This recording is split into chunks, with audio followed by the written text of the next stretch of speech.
नमस्कार दोस्तों, SBI security के साप्ताहिक पॉडकास्ट में आपका हार्दिक स्वागत है। आज हम बात करेंगे इस सप्ताह में कौन कौन से इवेंट थे जो मार्केट ने डाइजेस्ट किए हैं और अगले सप्ताह के लिए क्या स्थिति बन रही है। तो दोस्तों, पिछले सप्ताह की जो गिरावट थी इस सप्ताह में थोड़ी सी संभली और हमारा मार्केट जो है वो पॉजिटिव जोन में बंद हुआ है, जहाँ पे निफ्टी में बढ़ा 0.3% की रही पूरे सप्ताह में और ये 22,097 के आसपास बंद हुआ है। वहीं पे सेंसेक्स में भी बढ़त लगभग 0.3% की रही और ये 72,832 के लेवल पर बंद हुआ है। मिड और स्मॉल कैप इस सप्ताह में फ्रंटलाइन इंडेक्स को आउट परफॉर्म किया है, जहां पे मिड कैप में बढ़त 1.4% की रही, वहीं पर स्मॉल कैप इंडेक्स में बढ़त करीब 1.8% की रही। तो दोस्तों, पिछले सप्ताह की जो तेज़ गिरावट थी मिड और स्मॉल कैप में, इस सप्ताह में कुछ हद तक जो है कंपनियों ने अपने लॉसेस को जो है वो रिकूप किया और इस सप्ताह में जो है फ्रंटलाइन इंडेक्स को उन्होंने आउट परफॉर्म किया है। आइए बात कर लेते हैं इसके पीछे कारण क्या थे। तो दोस्तों, सबसे बड़ा जो कारण था वो था यूएस फेड का मीटिंग आउटकम। तो जो 19 और 20 मार्च को जो उनकी बैठक थी उसमें ये कुछ निकल करके आया कि ब्याज दर में हालांकि कोई बदलाव नहीं किया गया है, लेकिन उन्होंने कहा है कि इन्फ्लेशन रेट हालांकि ज़्यादा है अभी भी यूएस के अंदर, लेकिन अभी भी वो इस साल में करीब 3 रेट कट्स जो है वो कर सकते हैं। तो कैलेंडर ईयर यानी कि इस साल दिसंबर तक 3 रेट कट्स की उम्मीद है।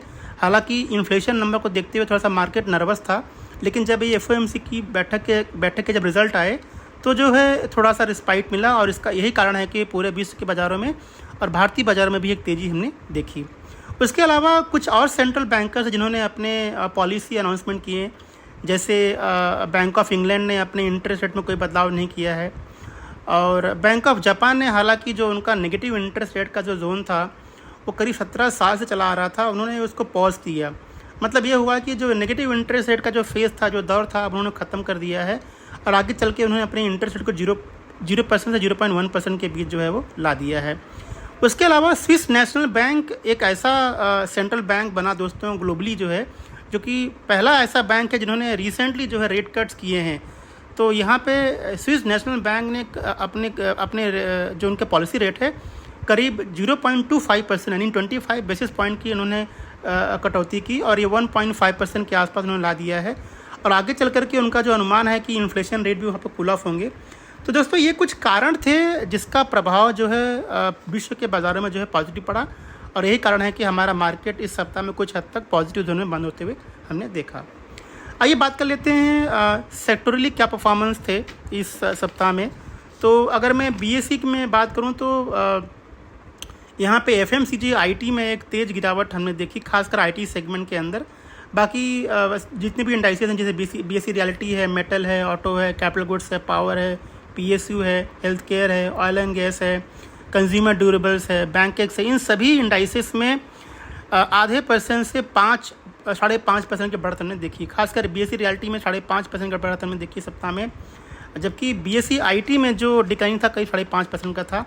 इसके पीछे मेन कारण दोस्तों ये था कि जो एक्सेंचर का सेकेंड क्वार्टर का जो उनका रिजल्ट आया फाइनेंशियल 24 का, उन्होंने आगे चल कर के एक तो उनका रिजल्ट जो डिक्लेयर किया उन्होंने, उनका रेवेन्यू थोड़ा मार्केट के अनुमान से कम था और उन्होंने आगे के लिए अपना जो गाइडेंस है उन्होंने उसको कम कर दिया है।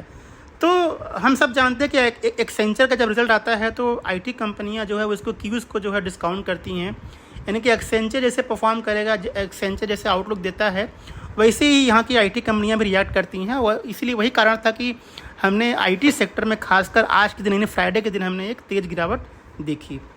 आइए बात कर लेते हैं टॉप गेनर्स और लूजर्स की। तो निफ्टी में जो टॉप 5 गेनर्स रहे वो हैं Maruti, Tata steel, Bajaj auto, Apollo hospital और आयशर मोटर्स। इन सभी 5 कंपनियों में 6.5% से 7.5% की बढ़त हमने सप्ताह में देखी, जबकि गिरने वाले जो टॉप 5 शेयर्स थे 5 में से केवल 4 कंपनियां जो है वो आईटी कंपनी ही थी। तो इन्फोसिस में लगभग 7.8% की गिरावट देखी है हमने, टीसीएस में लगभग 7.3%, विप्रो लगभग 6%, एचसीएल टेक 5.5%, टाटा कंज्यूमर लगभग 7.5%। तो ये कुछ ऐसी कंपनियां थी जो टॉप लूजर्स की कैटेगरी में जो है इस सप्ताह में हमने देखी। आइए बात कर लेते हैं कुछ ऐसे मॉनिटरेबल्स की जो मार्केट क्लोजली ट्रैक करता है दोस्तों। तो एफआईआईज और डीआईएस की फिगर की बात कर लेते हैं। तो यहाँ पे एफआईआई ने सप्ताह में 3,340 करोड़ रुपए की सेलिंग की है, जबकि DIIs ने करीब 15,586 करोड़ रुपए की बाइंग की है। रुपये की बात करूँ जो दोस्तों, तो इस सप्ताह में जो रुपये है वो ऑल टाइम लो पे टच कर गया। रुपये में गिरावट इस सप्ताह में करीब 0.8% की रही और 83.6 के आसपास जो है वो ट्रेड हो रहा है। कच्चा तेल जो है इस सप्ताह में काफ़ी हद तक स्टेबल रहा, करीब $85.9 पर बैरल के आसपास। आइए बात कर लेते हैं कुछ इकोनॉमिक और डेवलपमेंट की ग्लोबली और डोमेस्टिकली। तो जो हमने बताए हैं अभी हमारे ओपनिंग कमेंट्री में, ये सब वही हैं। जैसे US का जो फेड मीटिंग आउटकम था, वहाँ पे इंटरेस्ट रेट में कोई बदलाव नहीं किया गया है और आगे चल कर के फेड उम्मीद कर रहा है कि इस साल जो है 3 रेट कट्स हो सकते हैं, जबकि 2025 में 2 रेट और कट हो सकते हैं। उसके अलावा स्विस नेशनल बैंक जो है एक ऐसा पहला बैंक बना रिसेंटली जिन्होंने अपने ब्याज दर में कटौती की है। बैंक ऑफ जापान, जैसे मैंने बताया आपको कि उन्होंने अपने नेगेटिव इंटरेस्ट रेट का जो फेज़ था उन्होंने ख़त्म कर दिया है और उन्होंने आगे चल करके अपने इंटरेस्ट रेट को 0% से 0.1% जो है वो बेंचमार्क कर दिया गया है। उसके अलावा बैंक ऑफ इंग्लैंड ने अपने ब्याज दर में कोई बदलाव नहीं किया है। तो ये कुछ ऐसे इकोनॉमिक इवेंट थे जो इस सप्ताह में फोकस में रहे। आइए बात कर लेते हैं ऐसी कौन सी कंपनियाँ हैं जो इस सप्ताह में फोकस में रही दोस्तों। तो पहला HDFC बैंक है। तो HDFC बैंक ने कहा कि जो उनका जो एजुकेशनल फाइनेंसिंग डिवीज़न है HDFC क्रेडिला, उसको उन्होंने 9,553 करोड़ रुपए में एक प्राइवेट इक्विटी फर्म को जो है बेच दिया है। तो ये कंपनी सप्ताह में फोकस में रही। BHEL को करीब 1600 मेगावाट का एक ऑर्डर मिला और ये जो है सिंगरौली जो है MP से मिला है। तो ये लॉन्ग टर्म में उनके लिए पॉजिटिव हो सकता है। जेंसॉल इंजीनियरिंग ने कहा है कि उन्होंने करीब 10.5 मेगावाट का एक रूफटॉप सोलर प्रोजेक्ट जो है वो एग्जीक्यूट किया है मध्य प्रदेश में। तो ये उनके लॉन्ग टर्म में पॉजिटिव हो सकता है। अशोक लेलैंड ने कहा है कि उन्होंने एक स्ट्रेटेजिक अलायंस साइन किया हुआ है -0 के साथ में। आगे चल कर के ये टेलर्ड ऑटोनोमस ट्रकिंग जो सिस्टम जो है वो बनाएंगी। तो ये उनके लिए शॉर्ट टू मीडियम टर्म में जो है पॉजिटिव है। अंबर इंटरप्राइज ने कहा है कि इन्होंने एक 50% यानी 50% का एक JV जॉइंट वेंचर साइन किया है रेडियन ग्रुप के साथ में, जो कि तेलंगाना बेस्ड कंपनी है। और यहाँ पे अंबर आगे चल करके फुल्ली ऑटोमेटेड वॉशिंग मशीन जो है बनाएगी। तो ये लॉन्ग टर्म में उनके लिए पॉजिटिव है। NTPC ने कहा है कि कंपनी ने जो है north Karnapura super thermal power project जो वहाँ पे है उनका, उसके सेकेंड यूनिट को उन्होंने एग्जीक्यूट कर दिया है और इसके एग्जीक्यूशन के साथ में उनका जो टोटल कैपेसिटी है NTPC का वो 75,418 मेगावाट के आसपास जो है वो पहुंच चुका है। तो ये लॉन्ग टर्म में उनके लिए पॉजिटिव है। मज़गांव डॉक ने कहा है कि उन्होंने मुंबई पोर्ट अथॉरिटी से जो है 29 साल के लिए ज़मीन का सौदा किया है लीज़ के ऊपर और इसका डील करीब 354 करोड़ रुपए का बताया जा रहा है। तो ये भी उनके लिए मीडियम टू लॉन्ग टर्म में जो है वो पॉजिटिव हो सकता है। प्रेस्टीज स्टेट जो कि एक रियल एस्टेट कंपनी है, इन्होंने NCR रीजन में यानी कि नेशनल कैपिटल रीजन में जो है उन्होंने 62.5 एकड़ का एक लैंड एक्वायर किया है 468 करोड़ रुपए में और यहाँ पे कंपनी आगे चल के एक बड़ा टाउनशिप प्रोजेक्ट बनाने वाली है। तो ये उनके लॉन्ग टर्म में जो है पॉजिटिव हो सकता है। शमी होटल जो कि रिसेंटली इस लिस्टेड कंपनी है, उन्होंने कहा है कि उन्होंने लगभग 5.5 करोड़ रुपए अपनी सब्सिडरी कंपनी में इन्होंने इन्वेस्ट किया हुआ है। तो ये उनके लिए न्यूट्रल पॉजिटिव है लॉन्ग टर्म में। एरोफ्लेक्स इंडस्ट्री ने कहा है कि आगे चल कर के जो उनकी कैपेसिटी है 13.5 मिलियन मैट्रिक मीटर से बढ़ा करके वो 16.5 मिलियन जो है वो 16.5 मिलियन मीटर जो है वो कर देंगे। तो ये उनके लिए लॉन्ग टर्म में जो है वो पॉजिटिव हो सकता है। औरबिंदो फार्मा को US FDA से एक नज़ल स्प्रे के लिए जो उनकी दवाई है उसके लिए अप्रूवल मिला है। तो ये लॉन्ग टर्म में उनके लिए पॉजिटिव है। आइए बात कर लेते हैं ऐसे कौन से स्टॉक हैं जो हमने इस सप्ताह में रेकमेंड किए दोस्तों। तो इस सप्ताह में हमने 2 स्टॉक पे रिकमेंडेशन दिया हुआ है। तो एक स्टॉक हमने पिक ऑफ द डे में दिया है और एक स्टॉक हमने पिक ऑफ द वीक में दिया है। तो बात कर लेते हैं पहले पिक ऑफ द डे की। तो यहाँ पे हमने PJ सुरेंद्र पार्क होटल्स पे हमने एक कॉल दिया है, 200 पे हमने रेकमेंड किया है और 230 का हमारा टारगेट प्राइस है। तो ये कंपनी जो दोस्तों एक जो है लीडिंग होटल चेन कंपनी है, इंडिया की भारत की 8वीं ऐसी होटल चेन कंपनी है।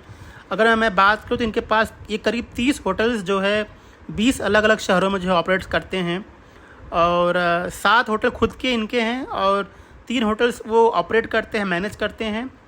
उसके अलावा अगर मैं बात करूँ तो कंपनी जो है आगे चल कर के अपना जो नंबर ऑफ़ कीज़ है उसको बढ़ाएगी। यानी अभी उनके पास 2298 कीज़ हैं और इस कीज़ को वो 4600 के ऊपर लेके जाएंगे अगले कुछ सालों में। उसके अलावा कंपनी का जो फूड एंड बेवरेजेस बिजनेस दोस्तों है ये काफ़ी ग्रो कर रहा है। अगर 3-4 साल में अगर हम देखेंगे तो ये 36% से बढ़ कर के 44% हो गया है, क्योंकि फूड्स एंड बेवरेजेस जो है ये एक हाई मार्जिन सेगमेंट होता है दोस्तों।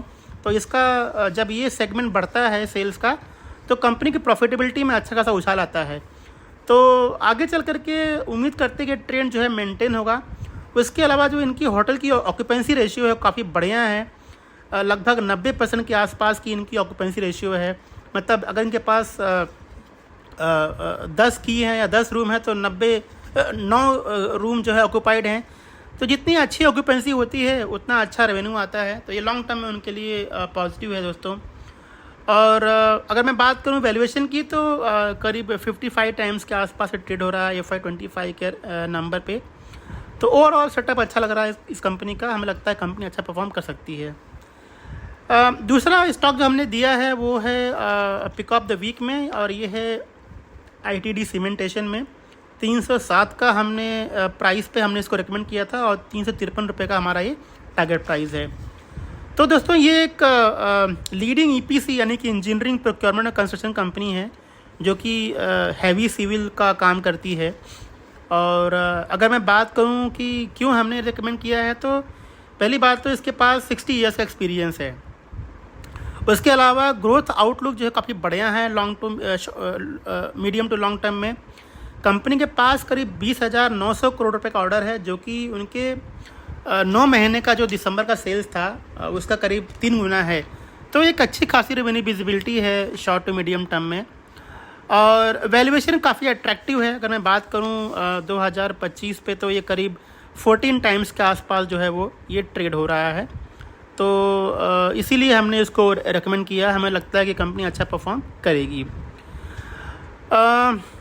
अगर मैं बात करूँ नेक्स्ट वीक की यानी अगला सप्ताह कैसा लग रहा है दोस्तों, तो अगला सप्ताह जो है एक ट्रंकेटेड वीक है। यानी कि सोमवार को होली के उपलक्ष्य में जो है छुट्टी होगी। और SBI सिक्योरिटी की तरफ से आप सभी को होली की ढेर सारी शुभकामनाएँ। तो अगले सप्ताह में दोस्तों ज़्यादा कुछ इवेंट ज़्यादा नहीं है और हमें लगता है कि जो ग्लोबल क्यूज़ होंगे वो बहुत हद तक जो है रोल प्ले करेंगे मार्केट के अंदर। और हमें लगता है कि मार्केट एक रेंज बाउंड रह सकता है, हालांकि स्टॉक स्पेसिफिक एक्शन देखने को मिल सकता है। उसके बाद दोस्तों अगर पूरा रिपोर्ट पढ़ना है हमारा इस वीकली रैप का तो आप हमारे वेबसाइट पर जा सकते हैं जहां पे हमने इस रिपोर्ट को अपलोड किया हुआ है। उसके लिए आपको लॉगिन की ज़रूरत नहीं है। आप साइट पे जा कर के SBIsecurity.in पे आप जाएंगे तो वहाँ आपको रिसर्च सेक्शन में जो है हमारा वीकली रिपोर्ट मिल जाएगा। उसे आप डाउनलोड करके आप पढ़ सकते हैं। उसके अंदर हमने जो कॉर्पोरेट एक्शंस हैं वो भी हमने कवर किए नहीं। वो कंपनियां जो आगे चल करके बोनस डिविडेंड या जिनका स्टॉक स्प्लिट होने वाला है, ये सारे डेटा हम अपने रिपोर्ट में कवर करते हैं। तो आप उसे डाउनलोड करके आप उसे पढ़ सकते हैं। तो दोस्तों ये था हमारा इस सप्ताह का साप्ताहिक और वीकली रैप पॉडकास्ट। हमें सुनने के लिए बहुत बहुत धन्यवाद और आने वाले सप्ताह की ढेर सारी शुभकामनाएं। Thank you. Investment in securities market are subject to market risks. Read all the related documents carefully before investing.